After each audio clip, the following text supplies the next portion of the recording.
লালমনিরহাটের একটা ভিডিও দেখলাম। একটা কৃষক সারের জন্য মাটিতে গড়াগড়ি দিচ্ছে। আপনি মানুন আর না মানুন, এই দেশে কৃষকের জন্মগ্রহণ করাটাই সব থেকে বড় পাপ।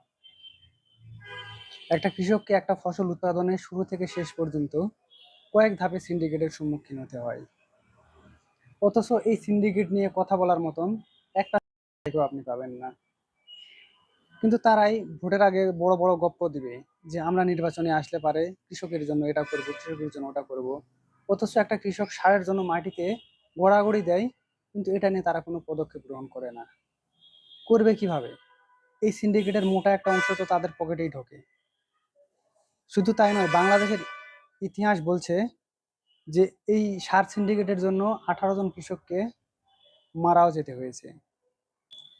একটা কৃষক যখন 2 বিঘা জমি চাষ করার জন্য তার টাকার প্রয়োজন, সে ব্যাংকে যাবে, ব্যাংক তাকে কিন্তু 20,000 30,000 টাকা দিবে না। এখান থেকে তার সিন্ডিকেটটা শুরু। ব্যাংক লোন দিবে কাকে? যাদের অঢেল টাকা আছে। কিন্তু একটা কৃষককে 20,000 বা 30,000 টাকা লোন তারা দিবে না। এই কৃষক উপায় না পেয়ে পরবর্তীতে এসে যে ক্ষুদ্র ঋণ সমিতি যেগুলো আছে, এই যে ব্র্যাক, আশা, ঠিঙ্গামারা অথবা যে টিএমএসএস, এরকম আরো যারা সমিতি আছে, এগুলো থেকে তারা লোন তুলবে। লোনের ব্যাপারটা যখন গেল, তারপরে তো আসে সার সিন্ডিকেট। যে জমিতে আমি চাষ করব, জমিতে আমার সার, ইউরিয়া, ডিএপি এগুলো দেওয়া লাগবে, এখানে গিয়ে একটা সিন্ডিকেট।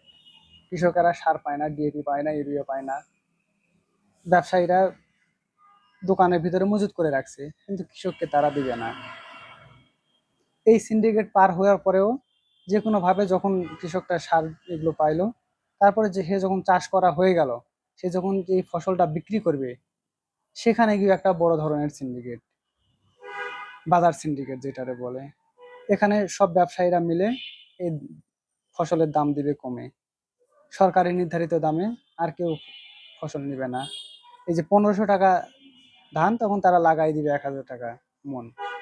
আর এই 1000 টাকা মন ধান বিক্রি করে একটা কৃষকের যে ঋণ নেয়, সেই ঋণটা তো শোধ হবে না, উল্টো সে আরো ঋণের মধ্যে পড়ে যায়। কিন্তু তারপরেও কৃষকের এই দুঃখ, এই কষ্টগুলো বোঝার মতো বাংলাদেশের একটা নেতাও নাই। 2001 থেকে 2005 শাসন আমল, যদিও আমরা ছোট ছিলাম সেগুলো বুঝিনি, কিন্তু দেখছি, বড় হয়ে শুনছি যে 18 জনের মতো কৃষক মৃত্যুবরণ করছিল এই সার সিন্ডিকেটের কারণে। তো আবার কি সেই জাহেলি যুগ আসতেছে নাকি বাংলাদেশে, বুঝতেছি না। লালমনিরহাটে এক কৃষক ভাই সারের জন্য গড়াগড়ি দিতেছে, আমার রাজশাহী, নওগাঁ সব জায়গাতেই দেখতেছি একই কাহিনী। কৃষকদের উপরে সিন্ডিকেট সব সময়। একটা জিনিস সবাই হয়তো ভুলে যায়, যে কৃষক বাঁচলে বাঁচবে দেশ।